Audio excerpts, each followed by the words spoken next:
we have several lecture cooperation with Dr. Kevin Nute this month, and probably this is the second times that Dr. Kevin Nute present his lecture in Department of Architecture UI webinar lecture series. And Dr. Kevin is an architectural lecturer in University of Hawaii at Manoa, and he has a lot of interest in doing research in relations to international architecture and also in relations to climate, and also in relation to cross-cultural architecture. And in this lecture, he will talk about Frank Lloyd Wright and Japan. As we know that Frank Lloyd Wright was one of American modern architect maestro on the 20th century. And he did travel and give lecture widely. And maybe some of you miss his story in relation to Japan, as we know that maybe we know a lot about his works, such as Falling Water, Guggenheim Museum, Johnson Wax Building, etc., and a lot of many. And he also built a school, Taliesin School, architectural school. This is quite interesting that today he will specifically put his cursor on Japan, because Frank Lloyd Wright admitted that one of the influence of his thinking is in relations to Japanese culture, such as woodblock print and how the culture that produced by these things. Little bit we know about his influence or his activity in Japan, that he designed new Imperial Hotel in Tokyo that was demolished in 1968.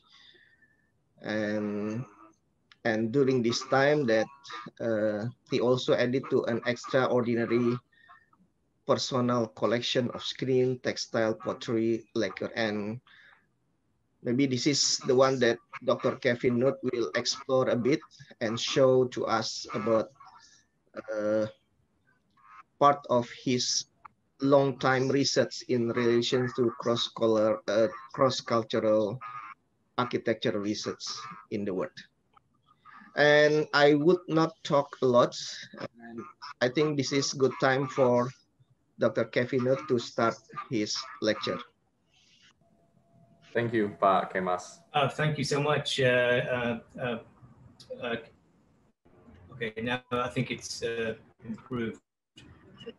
Sorry, it was a little bit off-putting because I was hearing my own voice when I'm trying to speak, and that's it's like another person speaking. But it seems to have fixed it. Yes. Are you able to see that? Yes, we can see your. So give me. Yes, we can see your screen. So please give me a heads up if for some reason I get stuck on one slide. Occasionally, I've had that issue with Zoom where I'm advancing the presentation, but the people who are viewing are looking at the same slide. So if you think that I've been on a slide for a very long time, or I'm talking about something, a generous invitation, and for the general invitation to be a virtual visitor at the University of Indonesia, which this is the first time I've done that kind of thing, or this kind of thing, and it's a privilege to be able to do that. And even after this strange circumstances of COVID are over, it's a relationship that I would like to. Circumstances, some of these opportunities are actually good, and they may not have happened. So without further I'm going to jump into the main topic. And so my objective is always, in other words, the work that that you will be doing in studio and in practice in your future. So this research on Frank Lloyd Wright was done in exactly the same, exactly that perspective of, well, so what? How does this relate to how we work today? So hopefully you'll come out of this with some ideas, not just between art and architecture.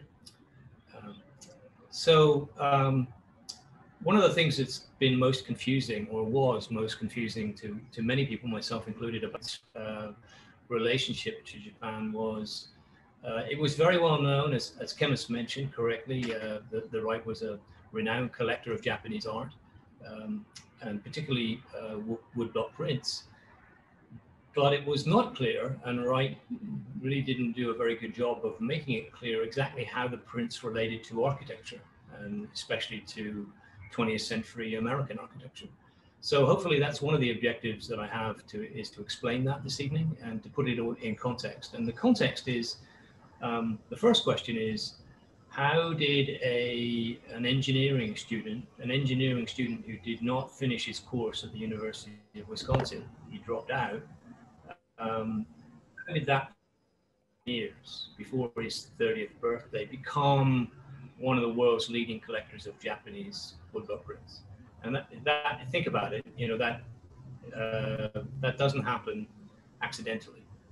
You know, there must have been some events that led to that. Otherwise, you know, why would somebody just wake up one morning and start collecting woodblock prints? And as this slide indicates, it wasn't so much what Wright knew initially, at least, it was who he knew that really set him off on this course that he admitted changed the direction of his entire career. So let me quickly explain what those connections were. It starts with the individual in the top, middle at the top. Jenkins Lloyd Jones was Frank Lloyd Wright's uncle. And Jenkins Lloyd Jones was a Unitarian minister, and he was having a small chapel built in Spring Green, Wisconsin in 1886. And the architect he employed was the gentleman on top right, Joseph Silsby, who was a kind of reliable, nothing special kind of shingle style architect from Chicago. And that is how the young Frank Lloyd Wright offered to assist his uncle and Joseph Silsby, because he was you know, living close by, so helped supervise the construction of Unity Chapel. And that's the strange connection, I suppose, serendipity that would eventually lead Frank Lloyd Wright to Japan. And you may wonder, I don't see any obvious connection to Japan here. Well, the connection was Joseph Lyman Silsby's cousin.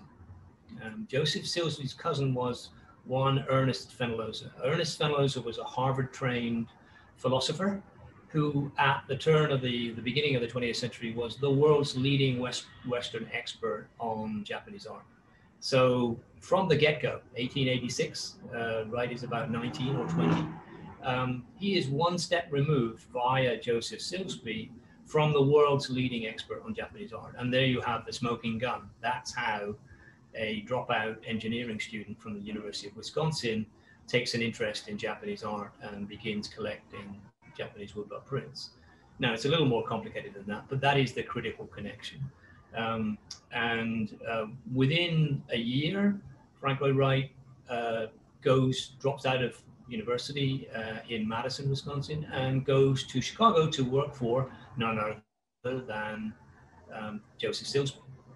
And at that time, Silsby's cousin, Ernest Fenollosa, was even working for the Japanese government on an official tour of the world, in fact, passing through North America, looking at the way art was taught at all sorts of institutions. And we don't know for sure, but very often when he passed through the Midwest, he would stay with his cousin Silsby in Edgewater, a suburb of Chicago. So pretty good evidence, circumstantial evidence that Frank Lloyd Wright knew of Ernest Fenollosa. In fact, we have more than that because Fenollosa is mentioned in Frank Lloyd Wright's autobiography at least a couple of times in glowing terms for helping to save traditional Japanese art when there was a craze for everything Western and a sense of devaluing everything Japanese at the beginning of the 20th century as Japan was struggling to catch up technologically. And Fenollosa and a few others were responsible for saying, hold on, you know, some of your culture is enormously valuable, better in many respects than Western culture. So you need to be treasuring that and not just throwing it out. So Wright was a fan of what Fenollosa had done. And I think there's more than a very good chance that he understood Fenollosa's interpretation of Japanese art, which is very significant, not just your average. But once you knew of Ernest Fenollosa, you knew of all of these four individuals, or other three individuals. The three on the left are the most important. Edward Morse was a scientist by training, but wrote what still remains today the best English text on the Japanese homes and their surroundings. 1886, the same year that Wright was messing around up in Spring Green, so very early. Like I say, that book was the first and probably is still the most detailed and best because Morse took a scientific kind of approach and analyzed the Japanese dwelling in great detail. The individual next to him, Okakura Kakuzo, wrote the Book of Tea, which is not about tea, actually. It's really about Japanese aesthetics, and written in English in 1906, a book that Frank Lloyd Wright proudly owned. If you want to read well, in my opinion, the Book of Tea is the best book on architecture that's not on architecture. I've been reading it today, not in preparation for this, but every page of this very thin text, it must be 5,000 words, if that, is packed with wonderful gems about Japanese aesthetics. A book that had a profound influence on Wright, and I think is just as valid. I have multiple copies of this book, but the one that I like most is Falling Apart, because it's been used so much. The individual, the third from the right, then we know about, Ernest Fenollosa, and he writes a lot, but a critical essay called The Nature of Fine Art in 1896. The individual on the right, we don't know, but it looks like it may be an individual called Bigelow, who was independently wealthy and studied Buddhism in Japan and was a close colleague of the others. So I used to call these the Gang of Four, right? But the main message is that if you knew one or knew of one, you really knew of the work of all of them. Edward Morse sometimes lectured in Chicago at the Art Institute, where Wright was a member. Okakura, we don't know. He hung out. They were all four of these individuals. Their home base was New England, Boston, Boston sort of Orientalists. But occasionally they did lecture, and they did come to things like the exposition in Chicago in 1893. So we'll come back to those individuals, particularly Ernest Fenollosa, in a moment. But I wanted to quickly talk about Japanese buildings. So Japanese homes and their surroundings, well, there we are. There's Morse's book, the original book. And one of the houses he illustrated is top right. And he was very appreciative of the fact that the owner of the house very kindly offered for Morse and his guests or his fellow travelers to stay overnight at short notice. And Morse explained gleefully that this was possible because the owner could take away the fusuma, the sliding screens, and create one big shared sort of bedroom or dormitory. And many years later, in 1938, Wright appears to have done something very similar in this plan of the Dream House project for Life magazine. Now it's a little bit different, but I think what gives the game away for me are these two projections. Now in the original Japanese house, these are actually toilets, which are extended, you know, they're a bit smelly, so they need ventilation, so they're extended outside the house proper. But in Wright's plan, they're not toilets, they become a staircase and this canopy, projecting canopy. But the real decisive thing that convinced me that there was a direct connection between these plans was in the original, this is the famous engawa, the veranda that runs around usually the sunny side of a Japanese house. But in this house, you'd be forgiven for thinking that this is a very large wooden veranda. It's not. It's a swimming pool. Now, why would anybody ever render a swimming pool with a reverse angle on it like this? Unless, of course, they were looking at this and just didn't bother to change the rendering. And I think that's probably more likely what happened. So this is actually a pool in the original. But it's rendered in exactly the same way as the engawa on Morse's plan. So perhaps the best known building, that Japanese building that Wright had direct contact with, was the Phoenix Hall, the Japanese pavilion at the World's Columbian Exposition in Chicago in 1893. So here we see Daniel Burnham, McKim, Reed and White City, lots of Renaissance sort of classical buildings, most of which were removed after the fair, which ran for about 3 months in 1893. But with the Phoenix Hall, which incidentally was on a prime site on the wooded island, Frederick Law Olmsted did the landscaping, and he initially didn't want any buildings on this island. He said, no, I want that to be a perfect piece of nature. And he relented because of the beauty of the Phoenix Hall, but also probably helped. The Japanese government said, well, we're not going to dismantle this building. It's going to be a gift to the city of Chicago, so it will be there permanently. And it stood in Jackson Park in Chicago on that site for almost 50 years. And it was only finally demolished after somebody set fire to it in 1946 in the middle of the Pacific War, right? So Wright and every other architect in Chicago had a realistic Japanese building, an authentic Japanese building built by the Japanese government on their doorstep as a reference for 5 decades. So, you know, the idea that Wright wouldn't have been aware of Japanese architecture, if you put that together with publications like Morse's, which had been around since 1886, you see that Wright had ample opportunity to come and study this building, which is exactly what I think he did. The Hoden or the Phoenix Hall in Chicago is based on this structure, the Hodo, again, Phoenix Hall, and it's in a city called Uji near Kyoto. Here's the Japanese pavilion in Chicago, and you can see the similarity, right? At least the overall plan. It's supposed to be a bird. This is the head of the bird, and it's 2 wings. Right? It's also got a tail, which we can't see. It actually appears to this day, the Hodo appears on the 10 yen piece, even to this day. Now, the interiors were rather different. They were set up to represent 3 different historical periods, which was even better for somebody like Wright. So you could get a very good idea of Japanese architectural history from just studying the interiors of these buildings.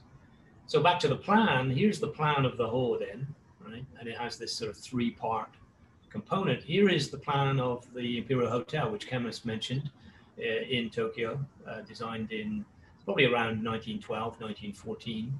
Wright was warned that if he wasn't too outrageous, if he was conservative, that he would be the architect of choice for this imperial commission.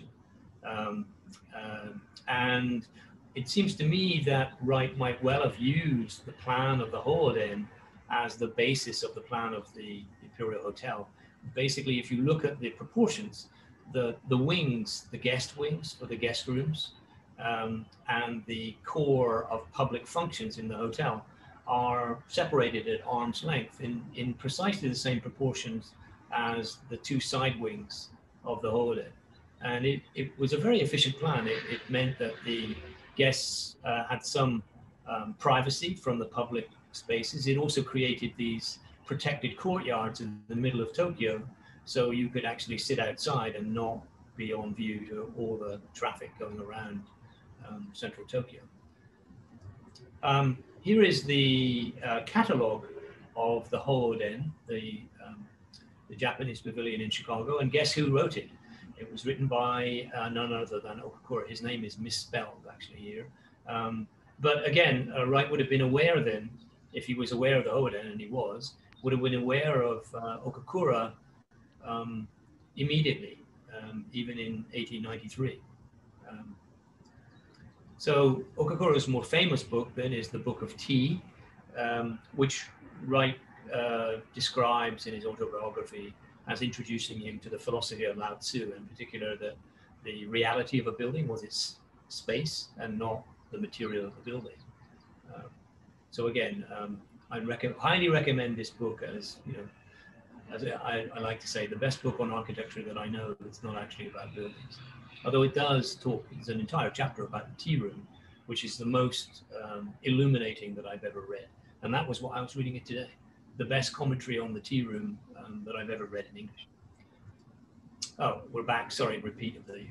So in 1905, Wright makes his first international trip. And for most architects, including Wright's mentor, Louis Sullivan, you know, the first trip would have been to Europe, the Grand Tour, to look at all the Renaissance buildings, etc., the Gothic buildings in all around Europe. And very tellingly, Frank Lloyd Wright says in his autobiography that it was too late. When Daniel Burnham supposedly offered to pay for Wright to go to Europe, he turned him down. And instead, Wright gets a passport and takes a trip. His first international trip is to Japan. And these are Wright's own photographs. This is a photograph of Korakuen Garden in Okayama. Wright is a very strange tourist. He does not take photographs of people. He definitely does not take selfies. Most of his photographs were of buildings, gardens, and waterfalls. Okay?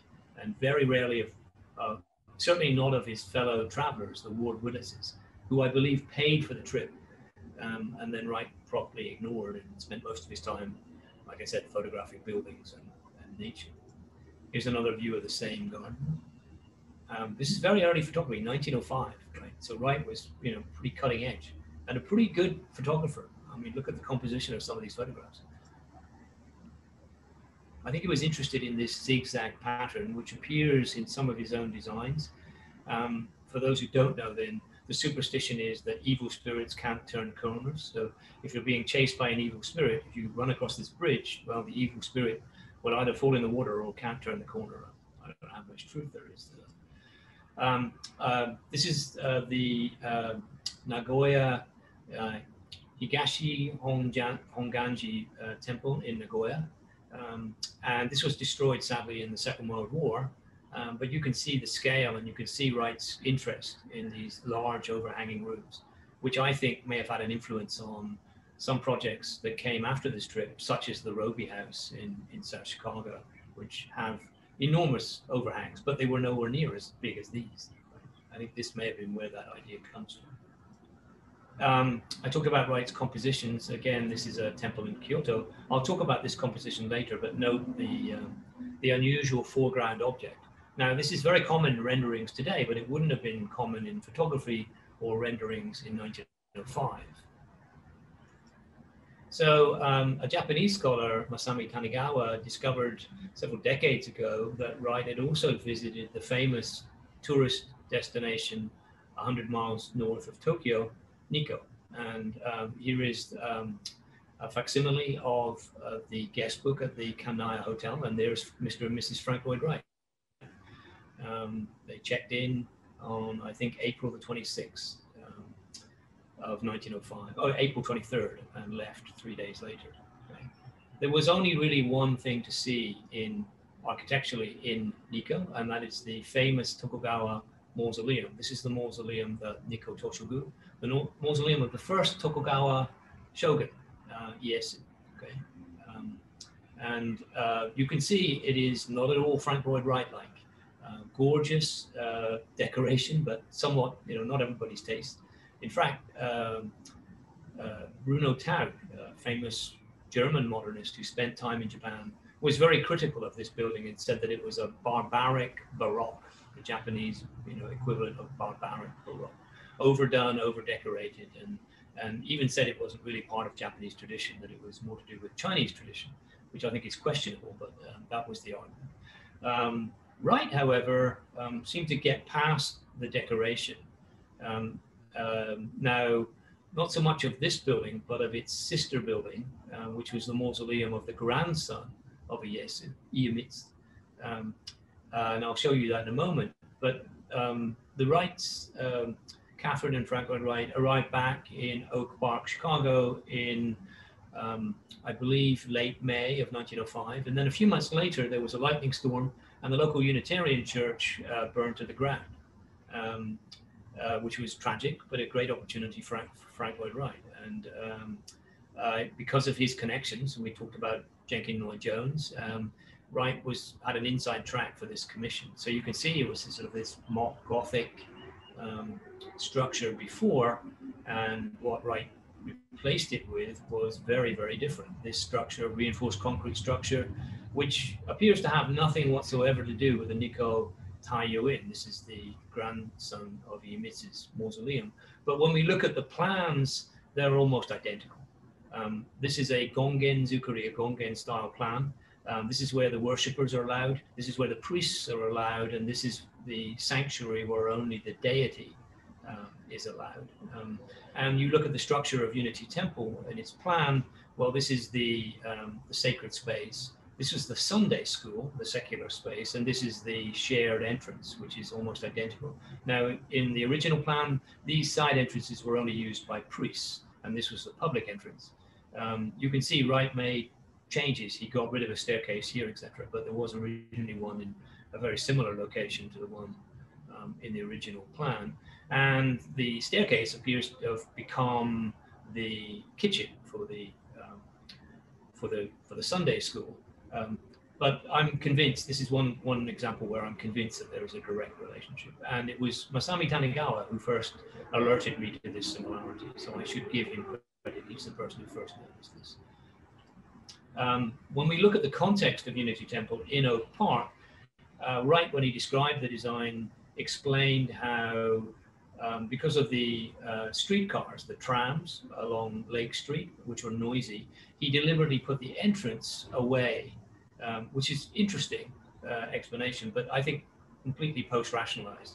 That this was the site. It was a rectangular site, and there was really only one way to put this long Gongen plan onto the site, which is this way. You couldn't stretch it the other way. This was another person's property. So the fact that the entrance was so far away, you could equally argue that the logical place for an entrance would be off the main street, right? But Wright had to find a reason why the entrance was not on the street. So he uses the excuse, in my opinion, that it was noisy. But if you or I did that, most your professors would probably say, well, the entrance to a major public building should be on the main street, not off a side street. That doesn't make any sense. So Wright uses this excuse, but I think it's just the fact that he wanted to use this Gongen plan, which fitted rather well, right? Sacred, secular, and a shared entrance for those two. But certainly the entrance coming from this end wouldn't have made any sense. You could have turned it around entirely, but then you'd have been coming in through the Sunday school. So Wright, I think, made a very skillful reuse, adaptive reuse of that plan. And that's something that I encourage my students to do. I set them projects of really old buildings, buildings sort of from 2000, before the Common Era, etc., and ask them to see what they can turn it into. Because I think the buildings of the past are our library as designers, and Wright and other designers are great examples of how to use the buildings of the past, either from your own culture or from another culture, and make them live again. So here's another example. This is the staggered pagoda of Yakushiji Temple near Nara. And hopefully you can see the relationship.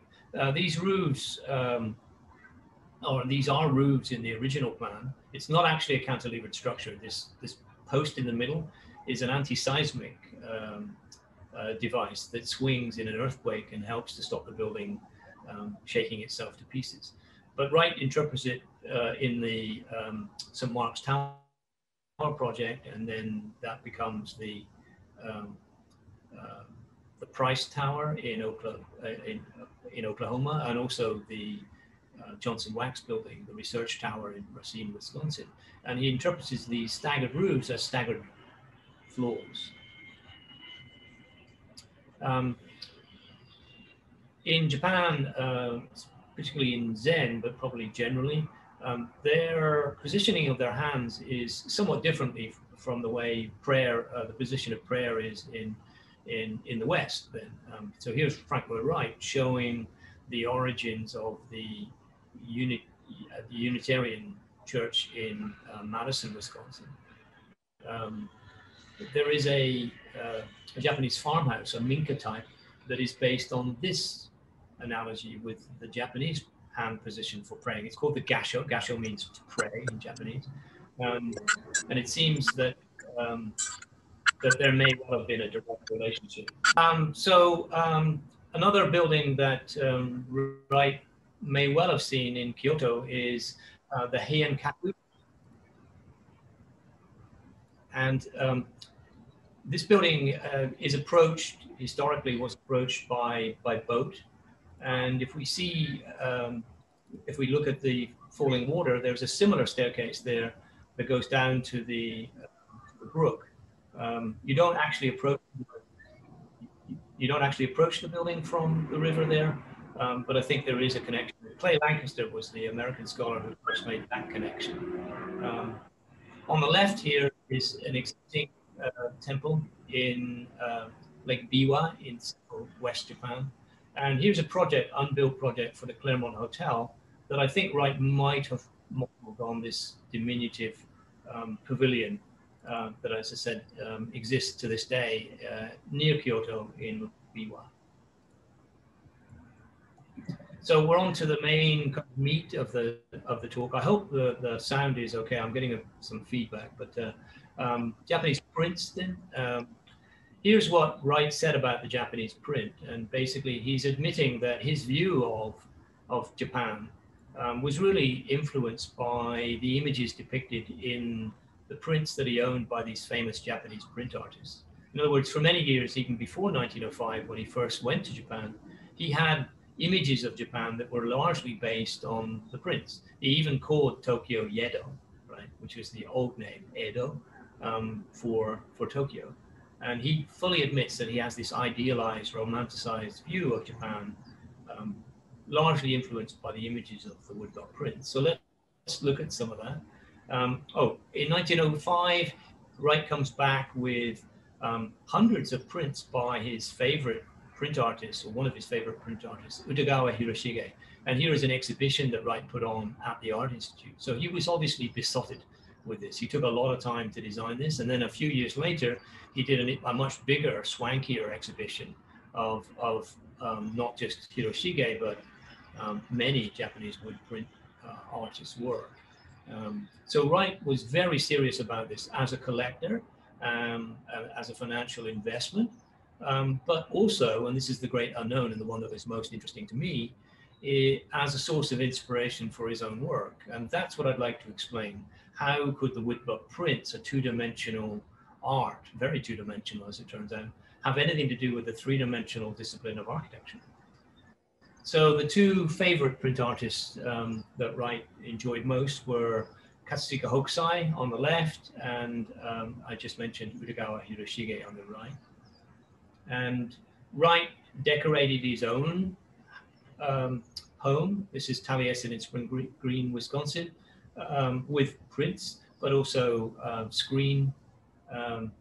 gilded screens. These are really bright gold gilded screens. And he encouraged many of his clients to do the same things, to purchase Japanese art and actually install it permanently as part of the interior decoration. But there was much more to Wright's interest in Japanese art. Another example of the same idea, right? That these were not just on the wall, they were permanently established as part of the decorative scheme at Taliesin. Well, for a start, Wright would have seen in the prints some very interesting examples of Shinto architecture. Here's a small Shinto shrine in a typical location for a Shinto shrine next to a powerful waterfall. And that was to placate the kami, the spirit of that waterfall. And, it may not be surprising then that Wright, in designs like Falling Water, but many others, he puts a building in a very unconventional, some would say, illogical location next to a natural risk, a hazard. And Shinto buildings, shrines, were deliberately put next to things like that to placate the natural spirits that they believed inhabited those. And I think the influence of those Shinto buildings, either through the prints or more directly as he saw them in Japan from 1905 onwards, influenced Wright's selection of sites, which were the very opposite of most architects at the time that would choose a flat site with very few features. Wright deliberately describes looking for the sites that other architects would not go near.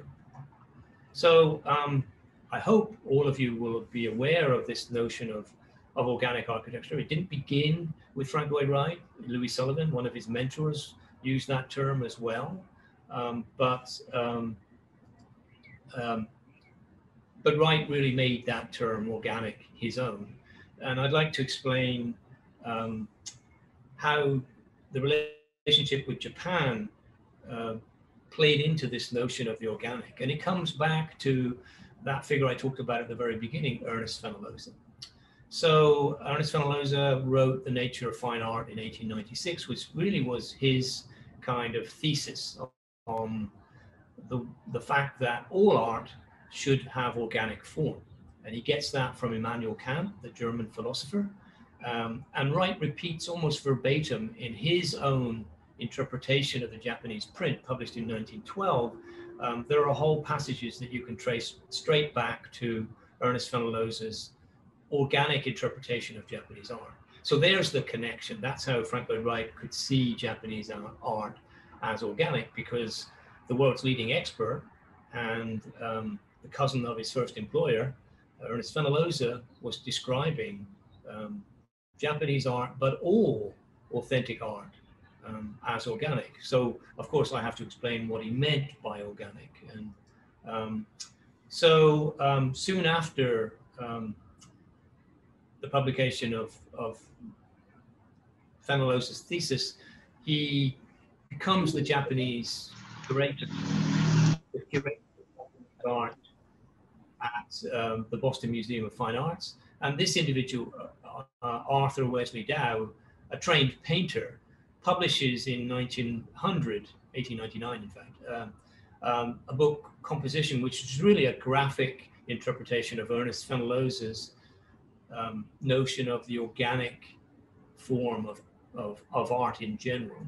And let me explain, hopefully through these diagrams, what they meant. What Immanuel Kant meant, and Ernest Fenollosa meant, and Arthur Dow meant by organic was this notion of an interdependent whole, where all the parts are essential to the whole, and you can't take away a part without the whole being diminished. So the human body, for example, any organic organism, you can't usually remove parts without damaging the whole. And in some cases, if you remove a big enough part, you will kill the whole. That's what Immanuel Kant meant by a whole, an organic whole, and that's what Ernest Fenollosa said about all art should have an organic form.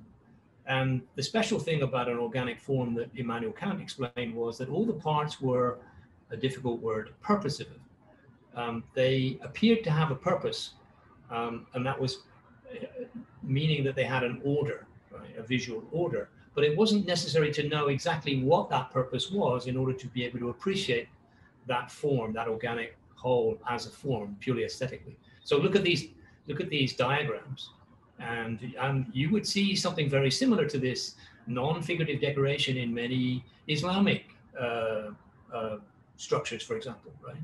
Where sometimes there is a meaning, but it isn't necessary always to know that meaning in order to be able to interpret or to appreciate the pure form. And that was the argument that Immanuel Kant was making, Ernest Fenollosa was making, and Arthur Dow was making, that in all art, and the form that they most often used as an example was music, right?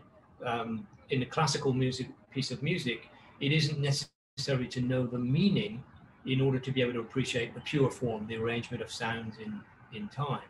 So at the end of a Beethoven symphony, for example, we don't stop and go, well, that was okay, but what did it mean, right? We can appreciate it as pure form.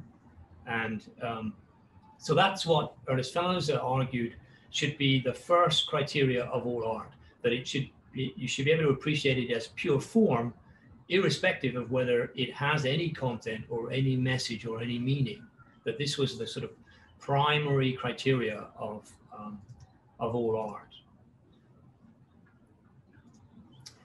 And that, I believe, had a huge influence on Frank Lloyd Wright's interpretation of his own work and of the Japanese print, of looking at architectural form as first and foremost form. And this was very different from Frank Lloyd Wright's mentor, Louis Sullivan, famously said form follows function, which got misinterpreted as, well, you know, we're reading, you know, regular people will read the function from the form. Absolutely not. That's not the way people look at buildings, right? They look at them much more in the way that Immanuel Kant described and Wright knew about, which is they judge them on a purely formal basis. Think about it. When we admire a sea turtle or an otter or any animal, right? We don't know the precise function of all the different components, but that doesn't stop us from enjoying that form as a beautiful form. Or any flower, for example, right? Unless you're a trained botanist, right? We can still appreciate the beauty of a flower without knowing the exact function of every piece. So the idea that we judge architecture by comparing it to a preconceived idea and saying, oh, it's a good house, it's a good church or whatever, that isn't the way. It's much more, we like the form. And many forms, we don't understand what their purpose is. And it still doesn't prevent us from appreciating them. So that was Dao's idea, and here we have a Chinese decoration that is interpreted in Dao's composition. And the reason I've left this up for so long is that I needed to explain how these apparently non-organic forms, they're orthogonal, right? They don't look like an amoeba. But the point is, it's not the particular geometry, it's the relationship, it's the interdependence of all the parts, right? That not only are the parts functionally dependent, but they are formally interdependent, right? The whole would not be the complete, beautiful whole if you took away its parts, and they are literally interlocking here. So this was how Dao and Fellows interpreted in two-dimensional simple diagrams the notion of the interdependent organic whole, where all the parts play a role in the form. And if you think about Frank Lloyd Wright's work, hopefully this clarifies, first of all, how we could describe orthogonal crystalline looking forms as organic, because it has nothing to do with the particular geometry and everything to do with the interdependence, and in this case, the overlap or interlock between parts, expressing this notion of organic interdependence, right? But it also explains more precisely the nature of some of Wright's organic plans, and let's look at some of those. So first of all, let's look at Wright's organic decoration. And again, this decoration has no meaning, and it's not intended to be understood at the level of meaning. It is pure form. And here we have the 5 interlocking squares from that ancient Chinese interlocking decorative form. And the idea or the meaning of that was lost centuries ago, even in China, certainly in Japan, and certainly in Los Angeles. And the whole point is that you can appreciate that as an organic whole, irrespective of meaning. If we go back to the dream house that Frank Lloyd Wright designed for Life magazine, we can see this characteristic interlocking of spaces that became the signature of Frank Lloyd Wright's interior space. You see an example here where it's possible, if you stand in this location, right, to feel like you're occupying the overlap between 2 spaces. And that's something that you're never going to get with conventional box-like architecture, where you can't stand, the corner would be a point, whereas here the overlap is a space and you can occupy it, right? You see it here, right, the intersection. And it wasn't just the overlap or the interlock between interior spaces, but also an interlock between the architectural organism and its surrounding environment with these open corners. And I can see a relationship, I'm not sure you can, with the previous slide of Arthur Dow's interlocking 2-dimensional diagrams becoming interlocking plans, organic interlocking plans in Wright's hands. It wasn't just Arthur Dow's diagrams. Some prints also had overlaps. Here's one of Hokusai's drawing textbooks, which Wright actually admired in writing. And it shows what we all now know, but in 1812, it was a new idea, how to make a living organic organism from these geometrical underlying patterns. But note the overlap, right? The organic whole consists of interdependent parts that are not only functionally interdependent. If you take the leg off the ox can't walk, but also formally. You know, the form of the ox is not complete unless the forms are, if you removed one of the interdependent components. And Wright's organic decoration then over here, you see the same idea of interlock or overlap, where all of these parts are essential to the whole. They're not floating off here independent, right? They are interdependent with the whole. And then you see it in some of Wright's, many of Wright's organic plans, where you know, that circle is not complete, it's overlapping with these, right? Likewise here. So hopefully that gives you some idea, some better idea of how Wright could describe his justification for describing interlock as an expression of organic. And it had, as I said, nothing to do with a particular geometry, which could or could not be circular or triangular or rectangular, but the overlap was critical. So on to the function of the prints, which I promised to explain their relationship to three-dimensional architecture. So finally we get there.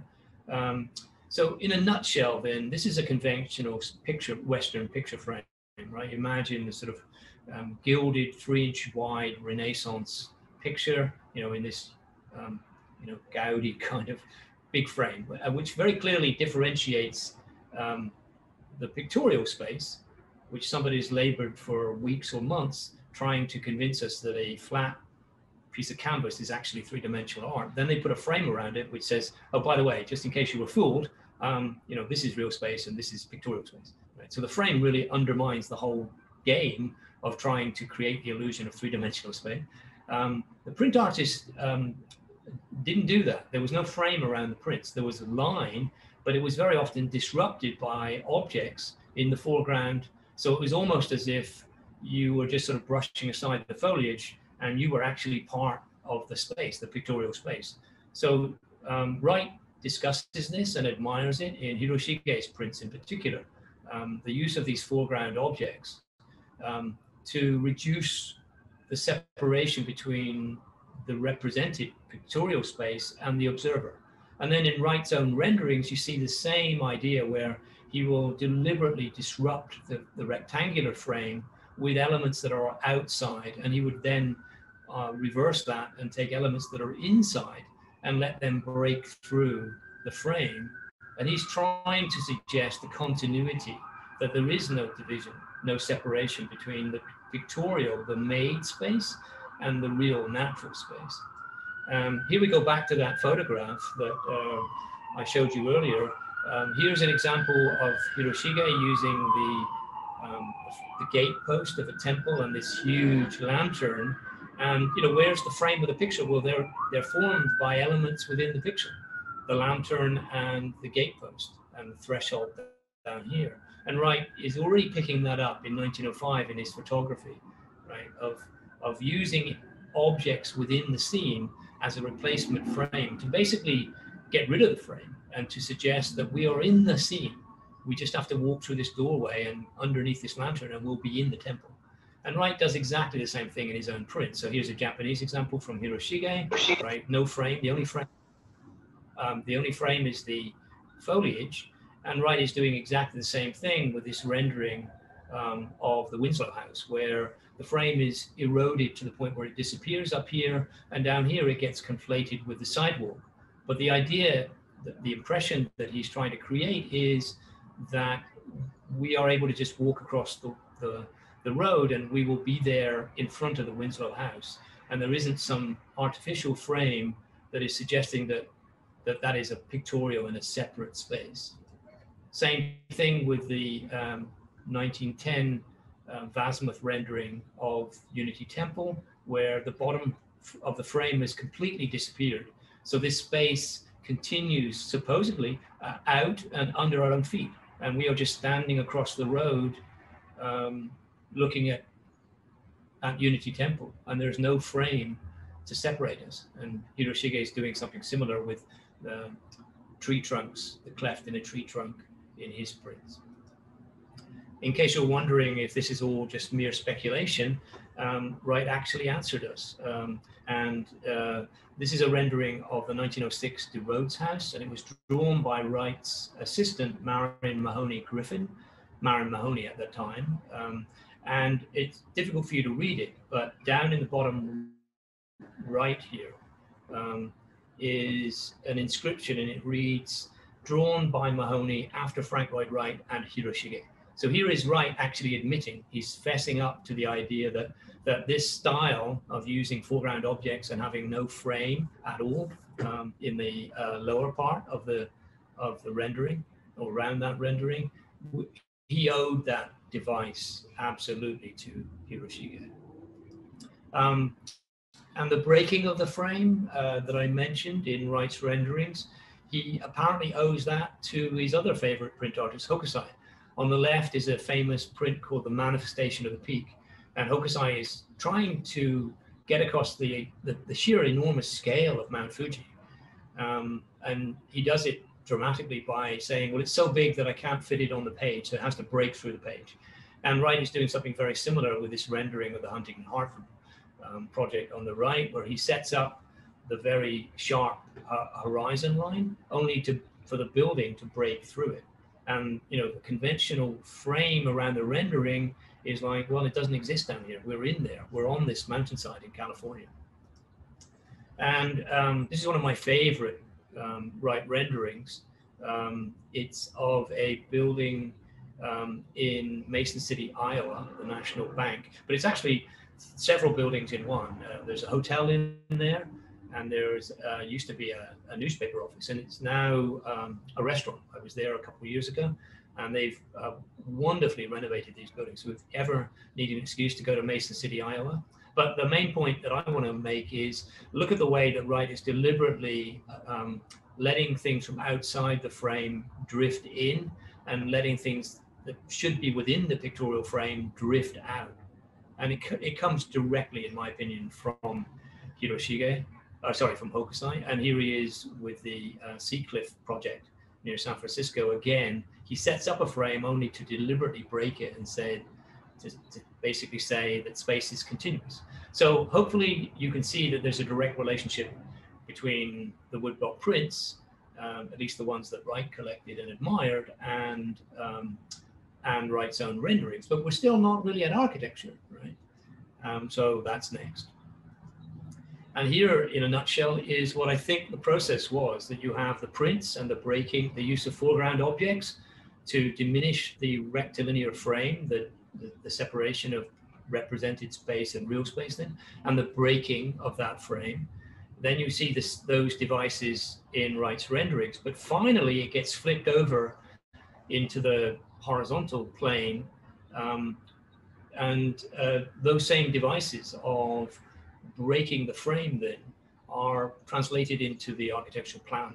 So you may or may not be aware of Wright's famous destruction of the box, and I think it comes directly from the destruction of the two-dimensional frame. It's not really much of a leap to say, well, if I can break a two-dimensional frame by disrupting it with objects, letting objects that should be within the frame go out, and frames that are usually outside the frame go in, then I can do that on a plan, because a plan is nothing but a two-dimensional frame, right? So that's really the same sequence. So this is what I think the key lesson of the prints was for Wright architecturally, was this breaking of the frame, of suggesting the continuity of space between interior tectonic architectural space and exterior natural space, of breaking down the frame that artificially separates the two to suggest that they are all one, which is consistent with organic, right? That everything is connected, everything is interdependent. So you don't have isolated, independent objects in an organic world. Everything is connected. So some examples from Wright's work then, the projection of all these platforms, space, external space is going in, and architectural elements are going out, and it becomes impossible to draw a simple sort of frame around this building and say, well, this is in and this is out. And that's the whole point, that he's deliberately blurring these lines to say it's all one, it's all connected, that the architectural organism and its environment are just as interdependent as we are with our environment, right? Or any living creature. Inside, material that is typically outside is allowed to come in. The frame, in this case, the window frame, has been eroded. It's disappeared, right? The glass goes straight into the wall. And materials are continued across the usual separation, the usual frame. So hopefully you can see how, and it's not obvious until it's explained, I hope,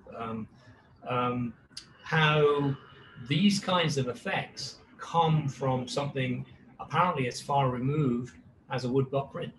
But if you are of an analytical mind, as Wright was, and could see that the print artists were breaking the conventional picture frame, then you can hopefully see how it ends up in architectural devices where you're breaking and you're allowing objects to transcend the usual hard line between the represented or the made space inside and the natural space outside.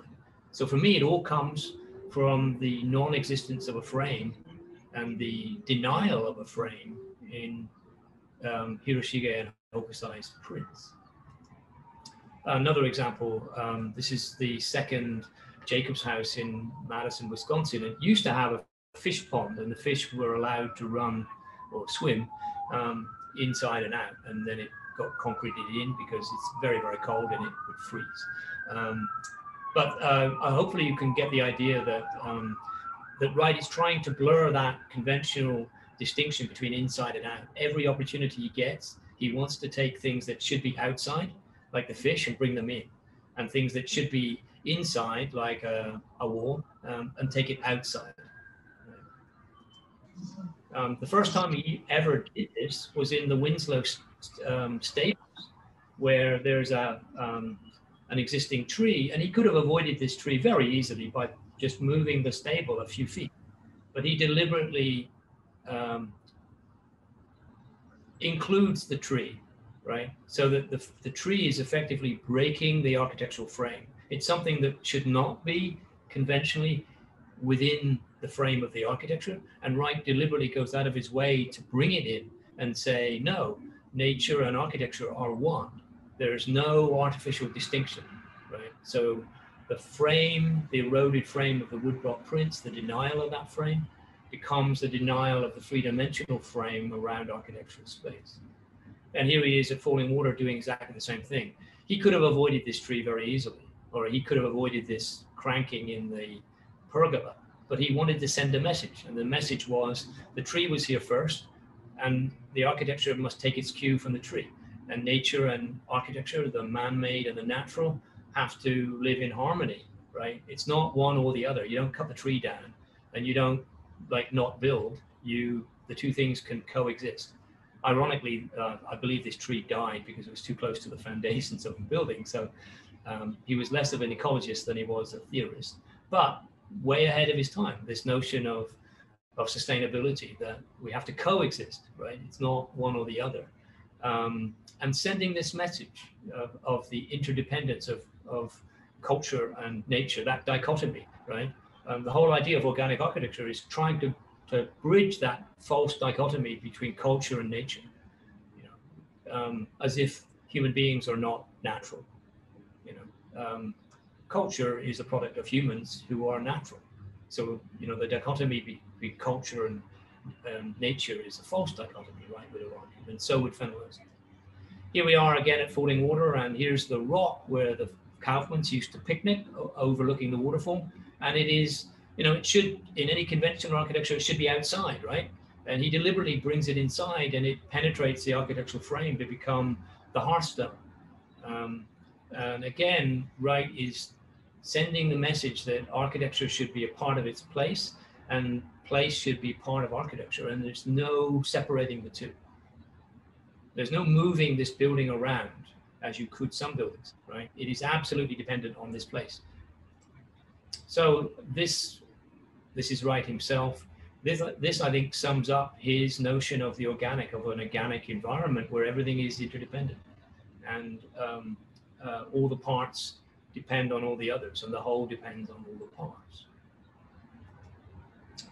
And Wright, in his own words, says, you know, he doesn't know where his career would have ended up. He would have been a distinguished architect, but no doubt a very different architect, and almost certainly a lesser architect if you took away the prints and the experience of Japan from his career. And it all starts with the pure coincidence that the architect that his uncle happened to employ on the local Unitarian chapel happened to have a very distinguished cousin who had close relationships with Japanese art. And that's how life is, you know, one connection leads to another, and all sorts of doors open for Frank Lloyd Wright. And as this, I hope, suggests, altered the trajectory of his entire career. So there is a book on this. It's getting long in the tooth now, as I am. This was originally published in 1993, republished in 2000, and I'm working on, if I ever get around to it, on revisiting this, because as you can imagine, in 30 odd years, or almost 30 years, 20 something, you know, a lot of new information has come to light, and I'd like to update that book, and I'm grateful that a publisher has agreed to let me do that. So it's not going to happen anytime too soon because I got too many other projects on the go, but this is the long-term goal. I want to get this done before I retire. I don't know if it will happen. That's not up to me, right? Stuff happens. And thank you for your patience. I think that concludes. Yes, it does conclude. So thank you for letting me share that. Thank you, Kevin. Thank Kemas. Thank you very much, Kevin. Yeah, thank you very much, Kevin. Very, very wonderful and insightful presentations about Frank Lloyd Wright and Japan. And I think I should not stop you and let you give a lecture, because I think a lot of informations that you gave today is very interesting and important for the participant to know about that. And many things from your presentations in relations to Japanese artworks, yeah, and organic art and architectures, and the idea of wood block prints, that's blurring of the boundary, that's somehow inspired the Frank Lloyd Wright strategy for designs. And now we have 160 participants, and now we have several questions. I would like to ask you, Kevin, for the question and answer session. Yeah. And the first question is from Supriyanto Kauchil. Yeah. Okay, Supriyanto Kauchil, kan Mas Supriyanto mungkin bisa langsung ya? Ya, silakan. Okay, share. Yeah.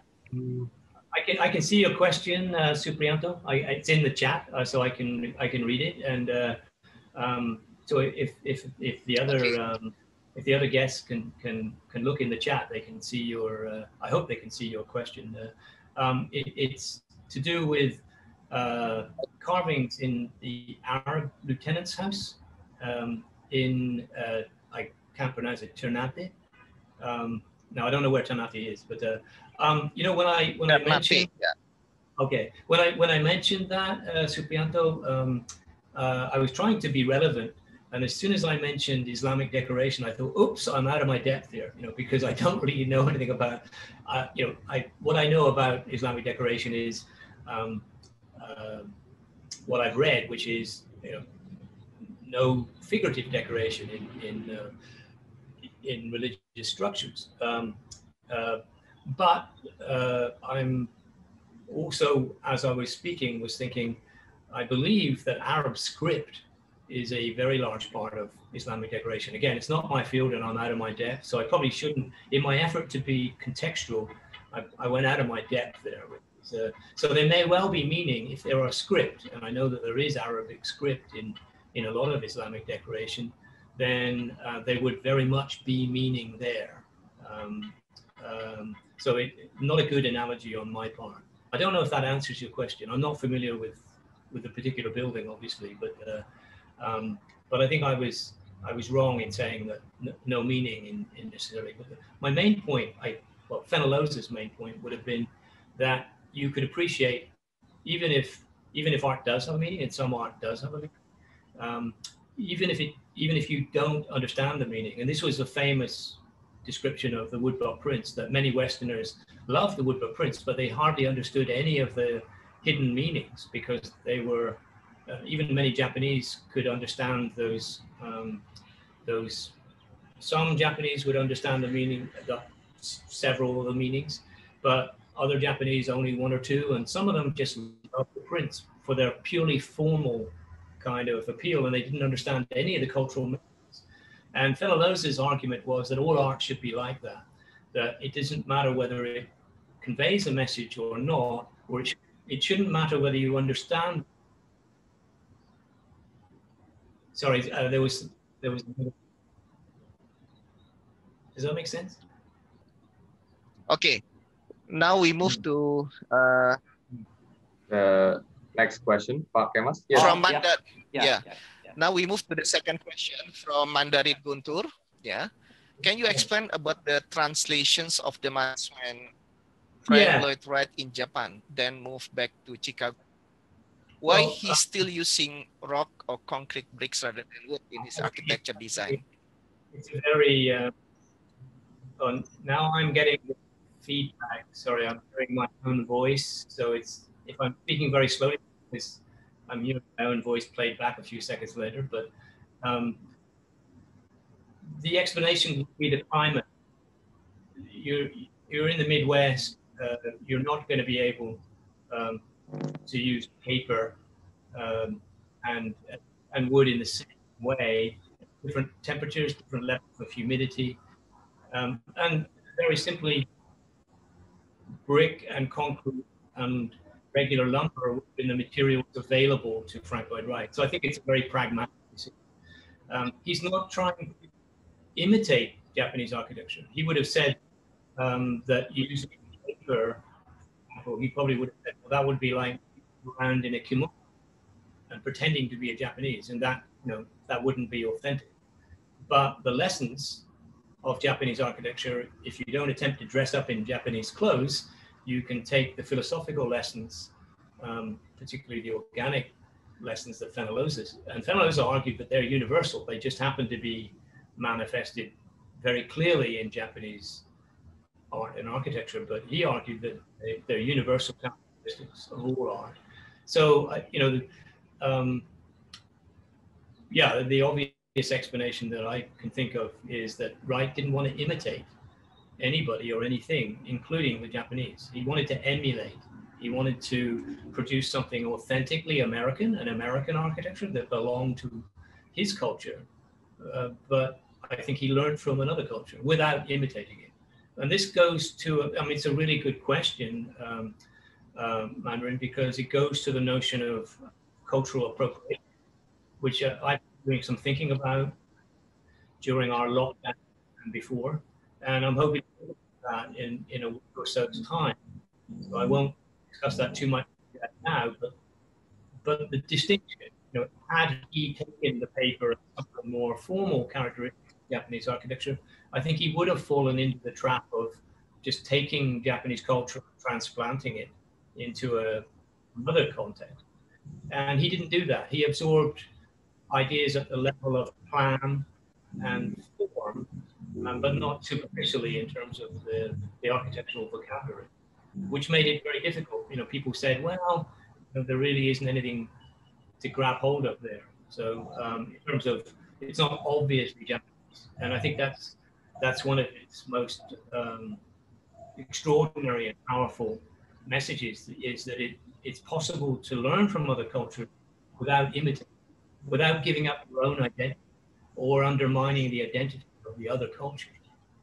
So I hope that helps. At least that's my opinion on why he wouldn't have used the same forms or the same material vocabulary. Thank you, Kevin. And then for the next question to the materials, and from Ibu Yulia Lukito, and she asked about. Yeah, I sorry, I lost the sound there. So I'm reading Yulia's question. I'm reading it twice because it's kind of Please, Kevin, go ahead. 2D to 3D. Can I say yeah. directly or the? Yeah, no, I'm just being very slow. I get it. Yeah. Well, I guess I would say I don't think the two things are necessarily mutually exclusive. I think it's possible to deny the frame, and I think they're actually congruent. You know, that you can remove the frame and actually make your building more a product of place. You saw how at Falling Water, for example, the boulder is incorporated into the building, the tree is incorporated into the building. The building is part of the place and the place is part of the building. So by that measure, then it is, you know, I would regard that as the spirit of place. Being, you know, the building and the spirit of place is, you know, not only spirit, but the material of place is part of the building. So I'm not sure that the two things, the notion of breaking the frame and connecting architecture to its surrounding environment, its place, are contradictory. I think they're actually congruent. I may be misinterpreting your question. If I may say it this way, it's like a lot of Frank Lloyd Wright's works, like discuss in relation to the interior, the connection between interior and interior, or maybe interior to exterior, like the use of fireplace, you know, to like kind of emphasize the interaction among the family members, and then like how what happened inside the house reflects to the kind of like to the city, like in one of the house, Wright has like two different facade, like to the urban areas, and then to the what's that kind of more to the like backyard. Yeah, it's like the window house. Yeah, yeah.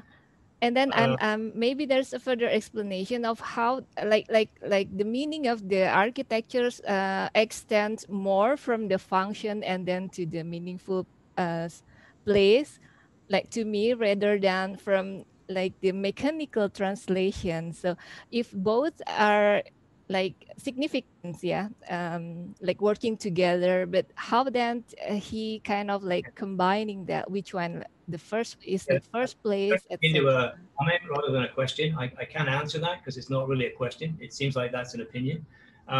Sure, there was content, you know, but the argument, you know, buildings do have functions. Wright was aware of that, but he wasn't trying to express them or have them read in a direct way. Winslow House, which is the one I think you're referring to, is very formal on the front because Winslow cared what his neighbors thought about him. And Wright let it just do its natural thing behind, if it's the one that you're referring to. So would never suggest that there's no meaning in those, but the message is that it isn't necessary to read those meanings in order to be able to appreciate the form. So, and that was Fenelon's message and Immanuel Kant's message. So to answer that question, then it's not either or. You can have meaning and you can have your form, but it isn't necessary. And one of the reasons that Wright's work is so popular, I think, with non-architects, much more than most other architects, is this critical characteristic that you can appreciate Wright's work without understanding its social context. You know, why else do, before COVID anyway, millions of Japanese travel to Wisconsin, and Wright's work is enormously popular, right?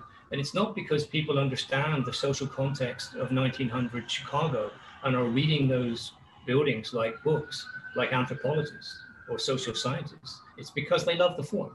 And that was the message of Fenollosa and Immanuel Kant, that an organic form has functions, sure, but you don't have to read it in order to be able to appreciate its form. So I don't find those two things mutually contradictory.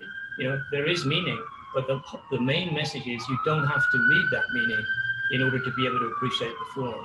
It is purposive, but you don't have to know its purpose. Does that make sense? Anyway, that's the best answer that I can give, that I don't think these things are mutually exclusive. Okay, thank you for the explanation. Thank you. Sure. Okay, thank you, Kevin. Sorry for the disruption of my connections. I'm back. Okay.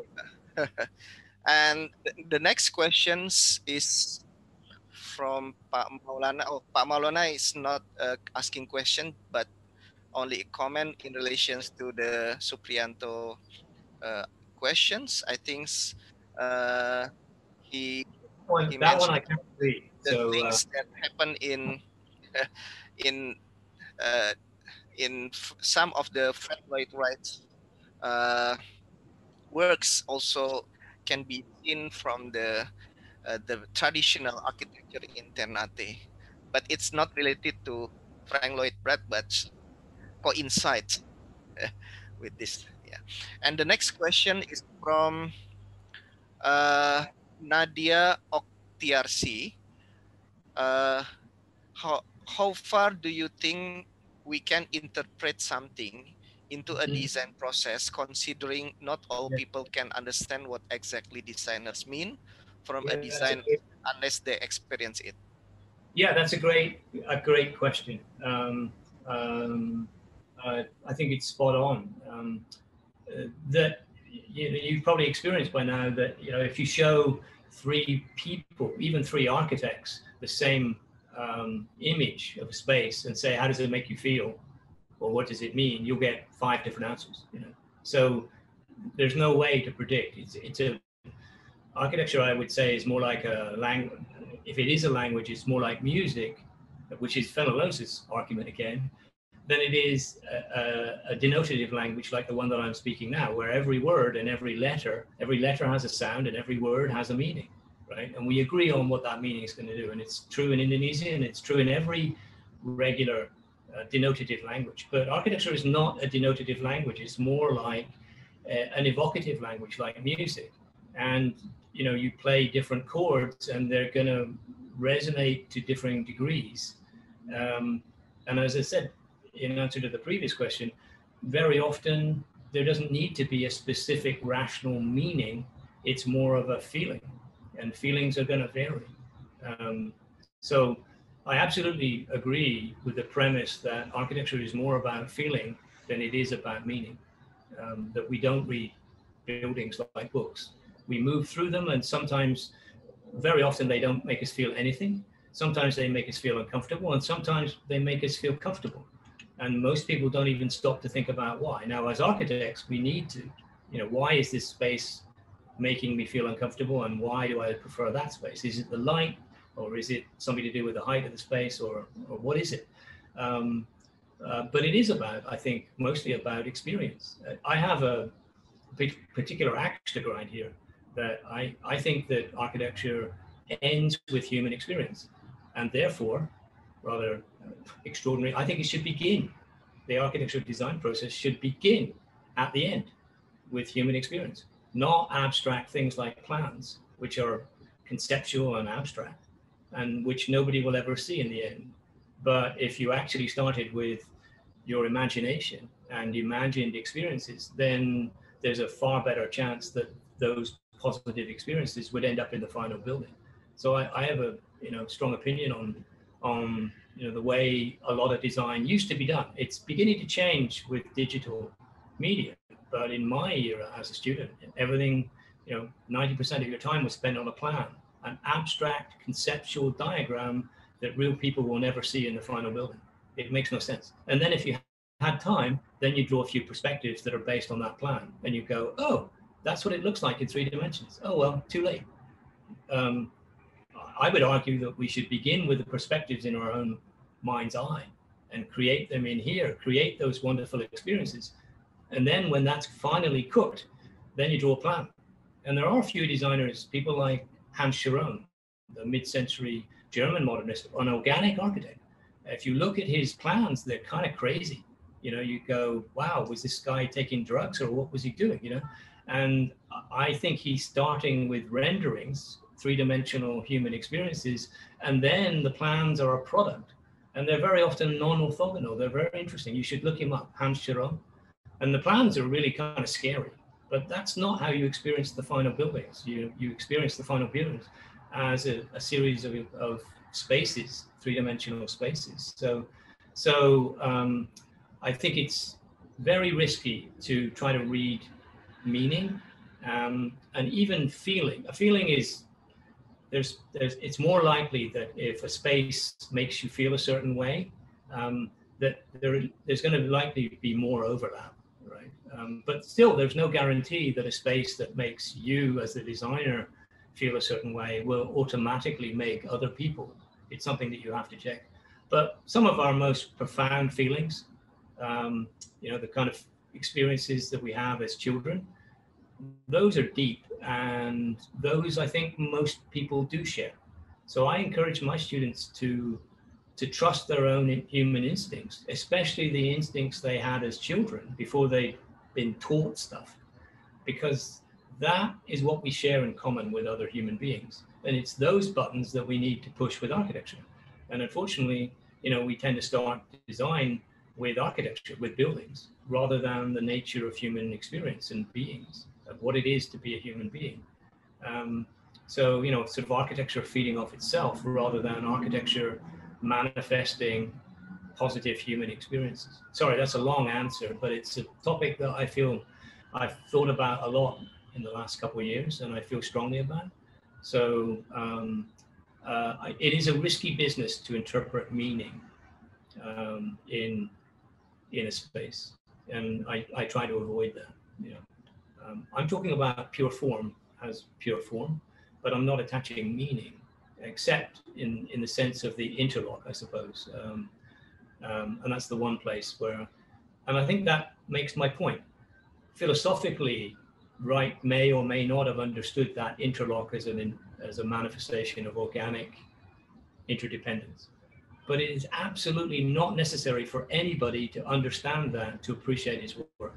You can just stand between those two rooms and you go, wow, this is really cool, with absolutely no knowledge of organic or Immanuel Kant or any of that stuff. That's the nature of an organic form, is you don't have to understand it to appreciate it on a formal level. So, this is for analytical purposes that I've been talking about. But, before I started talking about that, people were perfectly able, if I'd never talked about any of this, people's experience and enjoyment of Wright's architecture, this hasn't changed one iota as a result of my interpretation of this. This is an academic exercise, or at least that component. So, the philosophy is rather like rocket fuel, right? Like concepts in a design or formwork on a concrete building. They're rather necessary to get something done, but when your building's done, nobody asks to look at your formwork. And I don't know about you, but when people are explaining their design work to me, the last thing I want to hear is their concept. That's like, there's a cake in front of me and somebody says, no, before you eat my cake, let me read you the recipe. And my answer to that is, let me eat the cake. And if the cake is great, then I'll be interested in your recipe. But if the cake doesn't taste good, why would I be interested in your recipe? The thing that got you the cake. So sorry, again, rather long answer, but all the organic interpretation is for your purposes as architectural students and architects, future architects and practicing architects, but it isn't necessary to understand any of that to appreciate the organic form. It's a rather convoluted argument, I suppose, but I think that's the secret of Wright's work, that it resonates at a purely formal level because it has the characteristics of an organic form. It isn't necessary to know that to appreciate it. I should probably move on to the next question. Is there a next question? Yeah, thank you very much for your response. I really like it. All right, great, thank you. Yeah. I felt I went on too long, Yeah. but I feel that very passionately, you know, that it's kind of off the topic a little bit, but it's not, you know. I've come to those conclusions as a result of being immersed in this stuff for 30 years. So it didn't happen overnight, you know. Do we have time for any more questions, Camus? Yes, we still have time until 11. And I think if the participants would still have questions, you can raise your hand by using an icon in the bottom of this the chat room. And while I remember about the when Frank Lloyd Wright designed Falling Waters, that he kept it for several weeks, and then when the client asking about the design, it's he hasn't make a drawing at all at that time, and then he closed, he closed the door in the room, and then at one night that he draws something, and then Falling Water then came out. And if you see it from the Frank Lloyd Wright film, it's something saying like that. And it's surprising that Falling Water also influenced by Japanese painting, from the interlocking, from the art that's being mentioned by you. On the other hand, I would like to ask you about how Frank Lloyd Wright respond to the other art movement, I mean, or the architecture movement on the other continents, not only in Japan but such as in Europe, where such as Adolf Loos saying ornament is crime. It seems to me that Adolf Loos respond to the Vienna Secessions movement in Austria when the Art Nouveau, dominating the architecture too much at the times. On the other hand, that's when Frank Lloyd Wright explored the idea of the Japanese painting, and then at the times in 1930, Art Deco movement, flourished, especially in America. And how you see these things, and looking at the Bauhaus, which is the design is very clean, but it seems to me that at that era, that American architecture really influenced by Frank Lloyd Wright, not really influenced by Europe with the Bauhaus. I think if Wright was around today, Camus, he'd be extremely happy to hear you say that. He was he made a big thing in his career of rejecting Europe, saying it's the old world, you know. And for him, of course, Japan was even older, you know, its culture goes back even further, but it was so old that it was new, it was unknown, the country had been closed. So he makes a big thing of rejecting, as I say, the Renaissance, and he also rejected modernism, or at least conventional European modernism. At least he paid lip service to that, you know, in writing. You know, But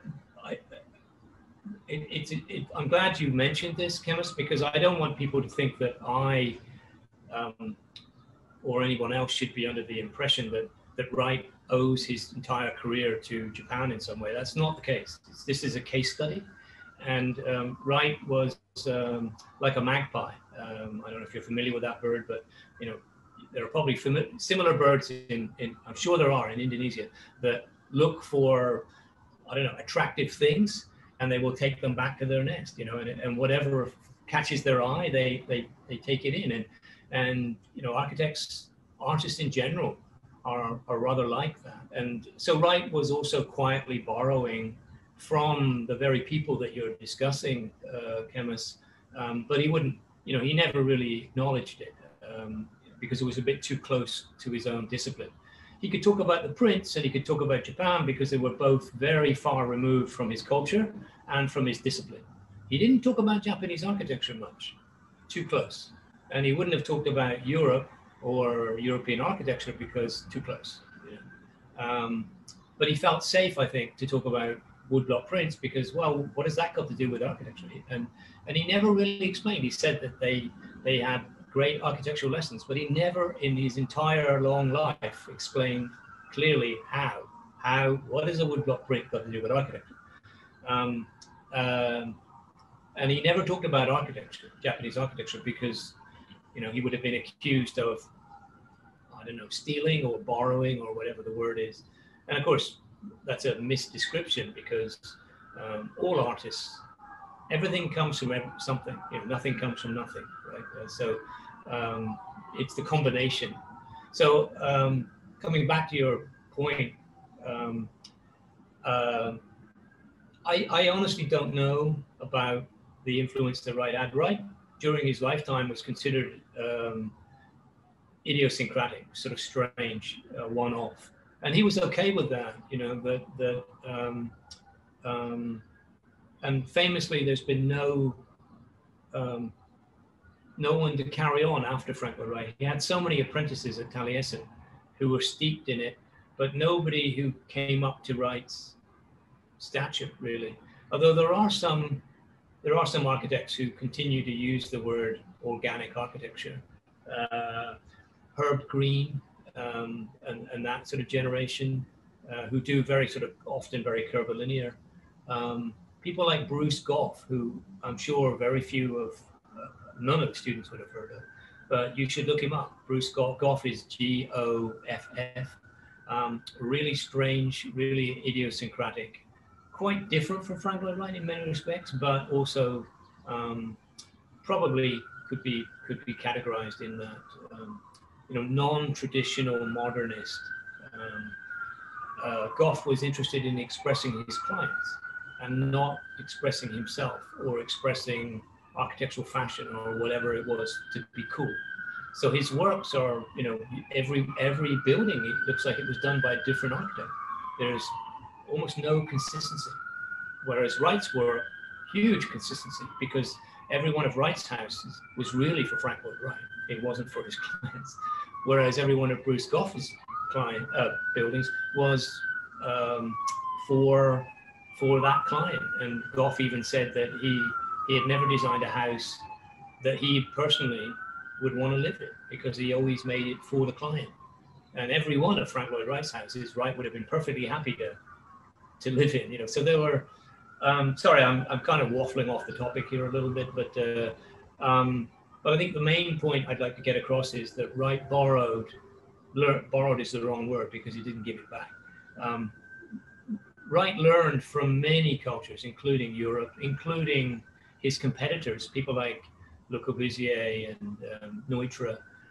I look at Falling Water, and I look at Falling Water as Wright's answers to the young modernists in Europe, some of whom had moved to the United States. People like Rudolf Schindler and Richard Neutra both worked for Frank Lloyd Wright.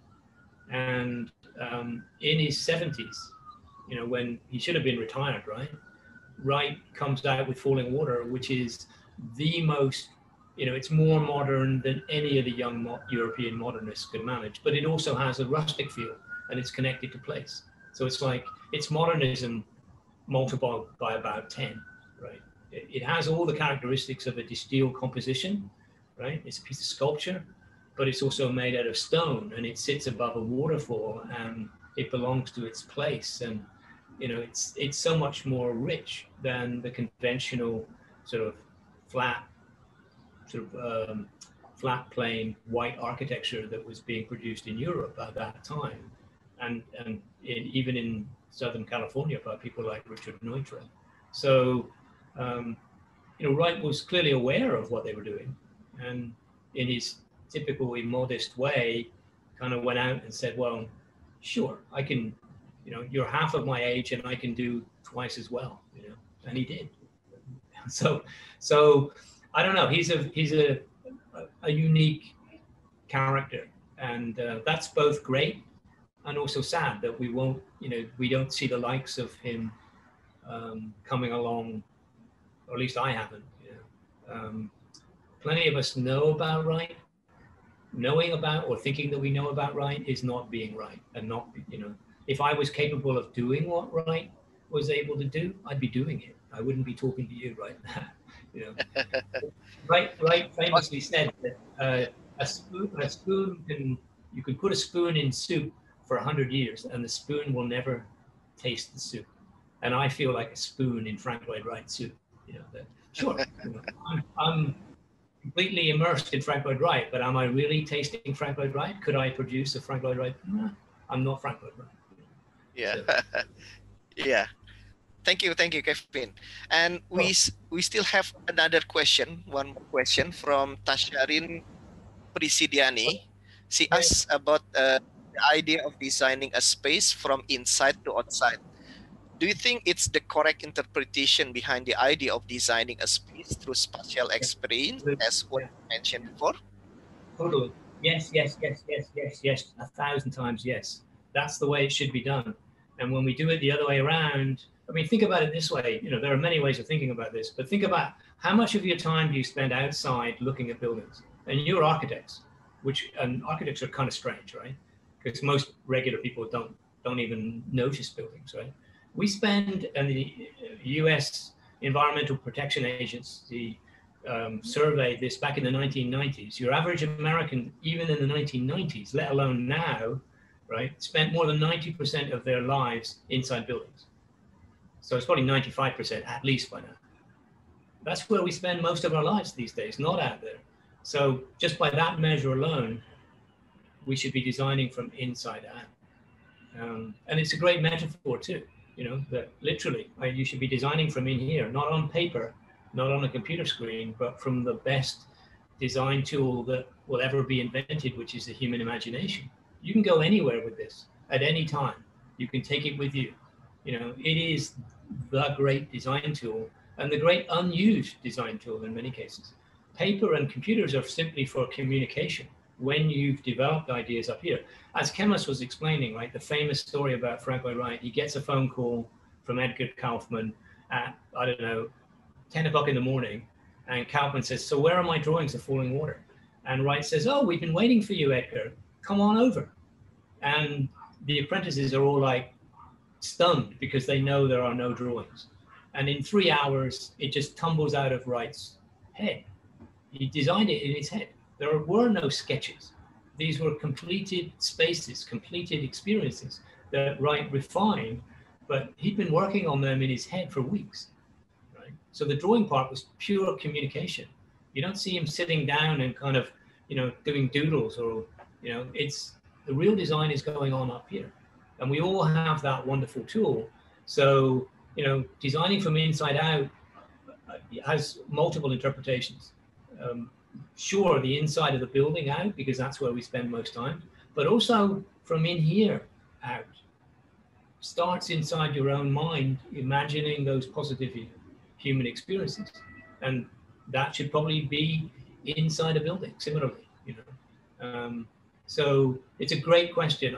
You know, I wish more people would design from, you know, the exterior can be a product of the interior. Sure, it has certain social responsibilities, right? Imagine a society where somebody goes around and they do exactly what they like, and they say, when somebody stops them and saying, you're being noisy and you're disturbing others, they say, but I'm being myself. Okay, so there are limits, but somebody, and I can't remember who said that a good definition of democracy is everybody should be free to express their individual self right up to the point where they start to impinge on somebody else's freedom to be themselves. And it's a good kind of working definition of democracy. So we don't have complete freedom, right? But we should be expressing ourselves, whatever God gave us, right?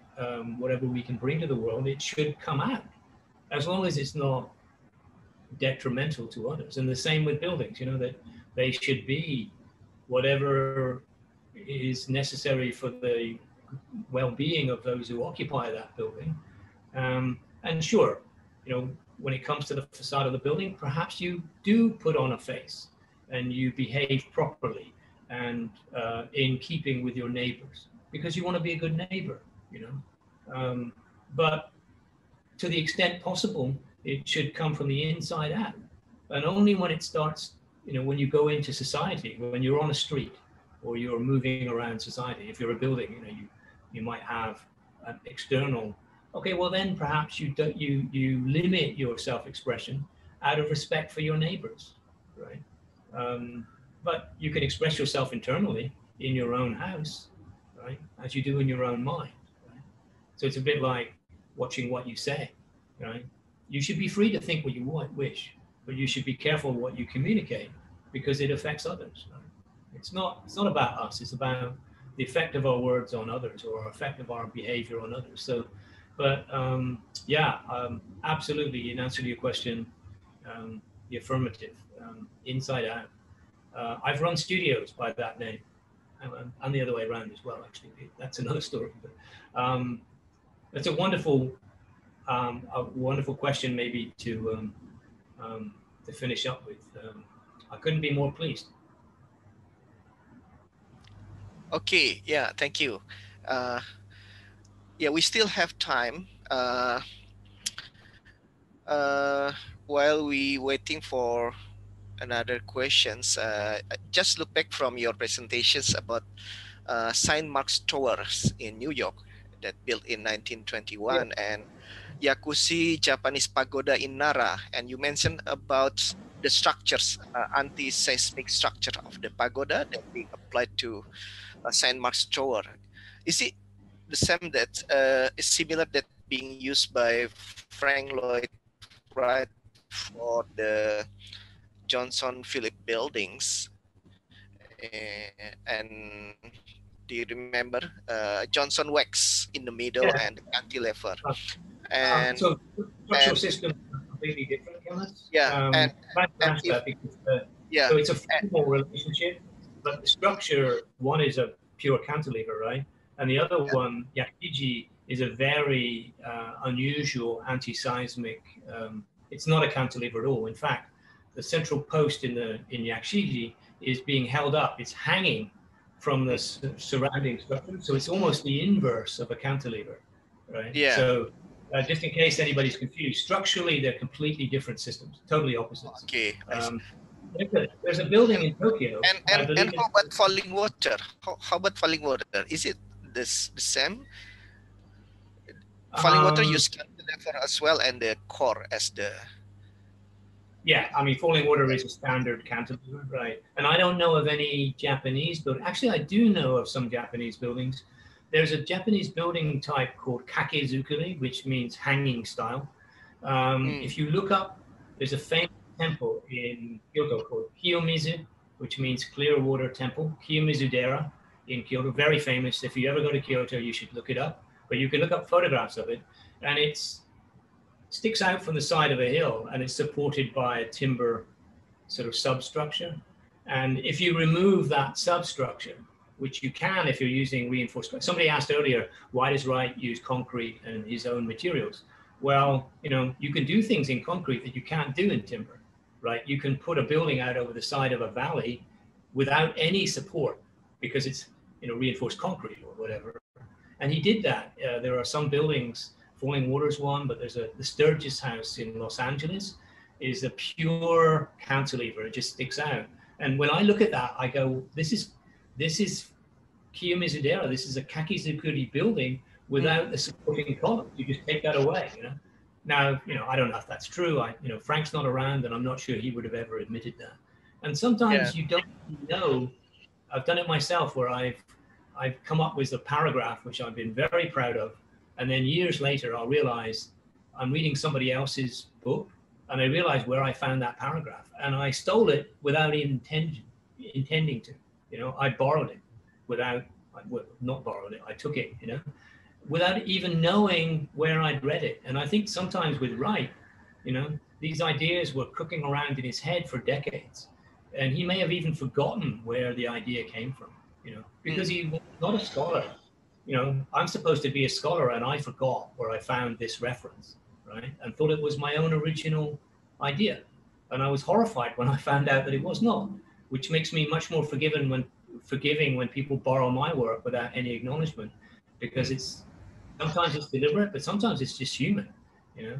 So who knows, you know, I don't know, you know, there are some buildings like Unity Temple, where I'm fairly certain that came from the Taiyu in Nikko. And I didn't even discover that. That was Masami Tanigawa who discovered that and kindly told me about it. And I analyzed it, but he's the one who noticed the similarity. And a lot of the parallels that I pointed out between the buildings, another scholar long passed away, but a great scholar, Clay Lancaster, wrote a wonderful book called The Japanese Influence in America in 1963, which I relied on a lot. And he pointed out that very parallel you were just talking about, Kemas, between Yakushiji and the Johnson Research Tower. So I should give fair acknowledgement to other scholars, you know, that lots of people notice these things. Clay Lancaster in particular, a wonderful scholar. And that is a wonderful book that I would recommend you. I think it's still in print. You should buy if you're interested. And he talks about modernism as well, and Japanese gardens, much wider. You know, he wasn't just looking at Wright. It was a more general.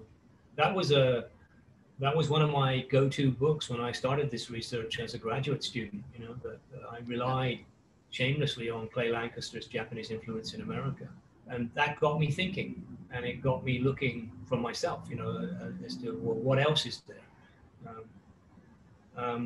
Did a new question just appear? Yes, I think one more questions. I think this is the last question for this lecture, because we almost get to 11. From Kavin Sultan Revira. He asked about, I'm now much more mesmerized than before by Wright's design, philosophy, and the basis of them. What with his blurring of inside and outside, his overlapping and or intersection of forms, and his overall notions of organic architecture, the questions that I'd like to pose is, how can one as an architect compose a coherent design then, knowing that meaning is apparently and eventually as discussed by your presentations? Yeah, it's a great question. You don't have to understand that this is about a philosophical idea about the interdependence of everything. That is a very important thing, and I wish everybody understood it. But you don't have to understand that to appreciate Wright's work. When one looks at Falling Water, one gets a feeling of a building that belongs. It resonates with us like a piece of music. You don't have to understand and stand back and go, oh, I see, these are the parts of an organic whole, and all the parts are interdependent, and it goes back to Emmanuel. None of that, you know, it may be interesting, but it's not critical. It's not essential to the appreciation. You know, your appreciation of Falling Water or non-architect's appreciation of your work can be formal, right? Immanuel Kant talks about two different kinds of judgment. Rational judgment, which is based on a concept. So if I show you this pen, you will understand what a pen is, and you can decide if this is a good pen or a poor pen, because you bring to the idea, you bring to this judgment a preconception of what a pen is. But if I say a thingamajig, what is that? You know, if I say, is this a good thingamajig? Well, if you don't know what a thing, you're just going to have to say, I don't know what a thingamajig is. So how can I tell you if it's a good one? So so like an organic form or an organic whole, you're deprived of rational. Immanuel Kant would say that's a rational judgment where you have a concept, right? The judgment of whether this is a good pen or not is a rational judgment. But our judgment of many forms that we encounter every day, according to Immanuel Kant, is an aesthetic judgment based purely on form, because we don't know enough about that thing to know what it is. And that's the way most of us experience, even experienced architects, experience our built environment, not by reading, oh, I see that window is the window of the bathroom, and that'll be, we look at the building as a form aesthetically, and we judge whether we like it or not, like a snowflake. You know, does your enjoyment of a flower or a snowflake, is it diminished by the fact that you don't know what the snowflake means? If you know what a snowflake means, please tell me, because I got no idea. But it doesn't affect my enjoyment and my appreciation of that form, of the beautiful form, the organic wholeness of the snowflake. And that's how Wright's architecture resonates with people, not through meaning, but through form and the feeling that it evokes, right? The appreciation of pure form. And that any of us can do that. I mean, not to the same degree that Wright can, but it isn't necessarily, we're not trying to convey meaning as in a regular language. So the formal composition, right, and the interdependence of the forms is critical. That the parts are not like all off doing their own thing, that there is a coherence, a purposiveness. But it isn't necessary to know what the purpose is. The purposiveness is an order, right, that Kant talks about. So it's a great question to finish up with. That most of the time, although we like to think that we are very logical, rational beings, we are making aesthetic judgments. You know, when you buy that sports car and you can explain, oh, it gets great mileage for the, you know, and it'll fit my driveway, and, you know, the reality is it was probably an aesthetic judgment, that you like the form. And more of our decisions than many of us would care to admit are actually based on aesthetic judgments of pure form, separate from, irrespective of meaning. Because in many cases, we don't know the precise meaning or purpose of the forms that we're looking at.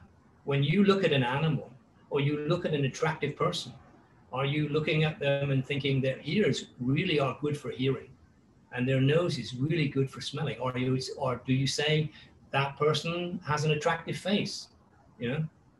And there's no rational judgment there. It's a purely formal judgment. So, and architecture, this will be my final sentence. Architecture is essentially about form, the way it's judged. Now, that's not to say it doesn't matter that it should work, but the way that we judge it, it shouldn't leak, and it should fulfill its functions. But the way we judge it, the way regular people encounter architecture, is primarily aesthetic. And that sounds terribly like shocking, I suppose, and dilettante or whatever. And that's the missing part, the purely formal part, the poetic part. Because if you fulfill a program and make it do everything, right, and the thing turns out to be ugly, it will still get rejected. It will still be ugly, right? So, the formal and the interdependent part is critical to that. Thank you so much for your great questions. I've really enjoyed the interaction. Yeah, Kevin, there is one more question from Pak Hari Wahyono from IAI. He asked about the essential meaning and implementations of organ concept in organic architecture. Can you respond about it? I'd say it's interdependence. I think interdependent. It goes back to well, you can read what Kant had to say, but another author would be Herbert Spencer, the British amateur biologist and sociologist. And Louis Sullivan quotes Herbert Spencer and his notion of organic development. And as things become, as organisms develop, whether the individual organism or a species, they become more differentiated. The parts become differentiated. So, we developed things for holding and things for seeing and things for hearing and things for smelling, right? Whereas an amoeba, maybe all of the primitive society or all of the primitive organisms, all of the parts do all things. But then gradually the parts become specialized. And their specialization makes them interdependent. If I lose my hands, I can't grasp anything. If I lose my eyes, I can't, my hands can't see.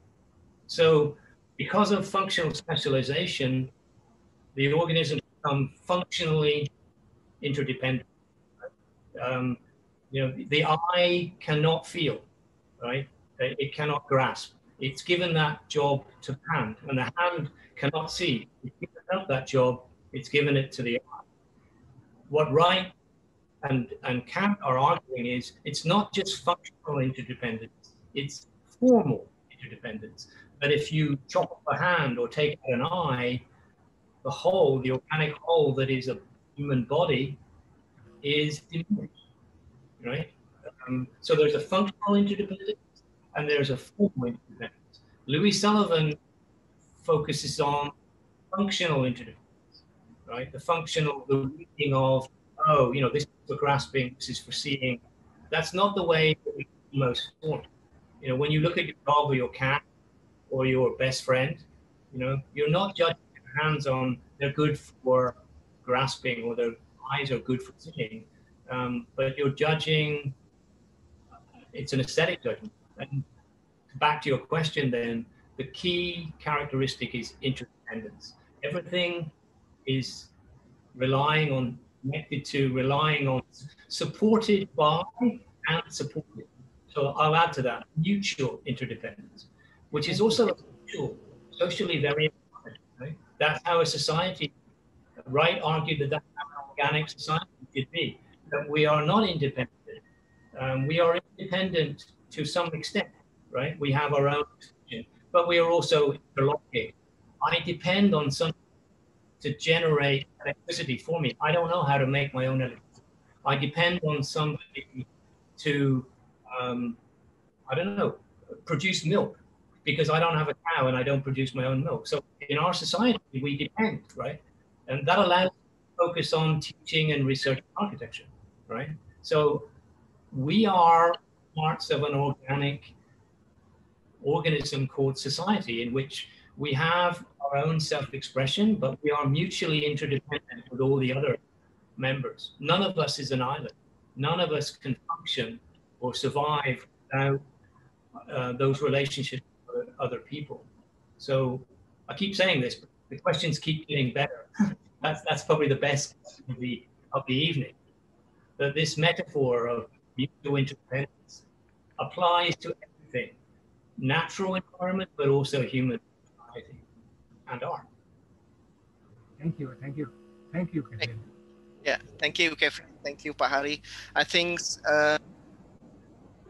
so many participants still have some questions in their thinking, but unfortunately, we have to end this lecture soon. But before that, I would like to ask Kevin to give maybe last statement before we close the session. Yeah. Just say I'm very grateful. I'm very impressed with the high level of your students' questions. It's really gratifying to get that kind of response because I know that people are thinking and listening and understanding. And when those kind of questions come across, I can really tell that your students are thinking about this and it matters to them. And that makes it all the more worthwhile for me, because it's my job to convey and to influence and to change minds and to turn people onto things. That's what I do. So when I get this kind of excellent range of questions, it really makes my job. It's a pleasure to do what I do, but this makes it even more fun, which is a great bonus. And but the last question, seriously, was perhaps the most appropriate. That this notion of mutual interdependence, Wright felt that it was kind of everything, in nature, in art, in architecture, in society, that the secret was that everything is mutually and everything else. And even if that wasn't true, I think that would be a great way to live one's life, that we're not separate, that our ideas and all the things that we think are ours came from somewhere else, and that we depend on so many other people that we never see. So, chemists, thank you so much for giving me that opportunity to sum up. It's 2 hours to me is a very long time. So I'm super impressed. I don't get 123 people at the beginning of my lectures, let alone at the end. So but I'm super impressed with your students. And if you do have questions that were unable to be answered live, I'm more than happy to. Chemist has my email address, and I'd be happy to try to respond by email to any questions you may not have been able to. I will be, I believe, I can't remember the exact date now, but in 10 days or so, I will be back to talk about a related topic, but not specifically about Wright, about Western perceptions of Japanese architecture, and about the way that cultures can learn from other cultures without undermining their identity or that culture's identity. So, so if you're interested in those things, chemists will not have the dates. I know it's in a week or more's time, but you'll be very welcome. And Chemist has my blessing to give you my email address. So I'm glad that you've appreciated it. And this has been a really pleasurable Sunday evening for me to, and a lot easier than flying all the way to Jakarta and back. So. Yes, thank you very much, Kevin, for your wonderful presentation, lecture, and give many new insightful for the students and for the participants. And I would like to invite all of the participants to give applause to Kevin Nute. Yeah, thank you very much. And also thank you very much for the participants, for the questions that you raised. And I think it's give very meaningful or fruitful discussion for these sessions. And Kevin, don't forget, you still have one more lecture. And for the participants, please wait for Kevin Nute presentation. I think next week, yeah. Yeah, we will give announcement through the websites and through the media social. And before I hand to the host again, I would like to read some quotation from Frank Lloyd Wright. The good building is not one that hurts the landscape, but one which makes the landscape more beautiful than it was before the building was built. Space is the breath of art. A building is not just a place to be, but a way to be. Thank you very much. And I would like to return to the host, Novan. Thank you.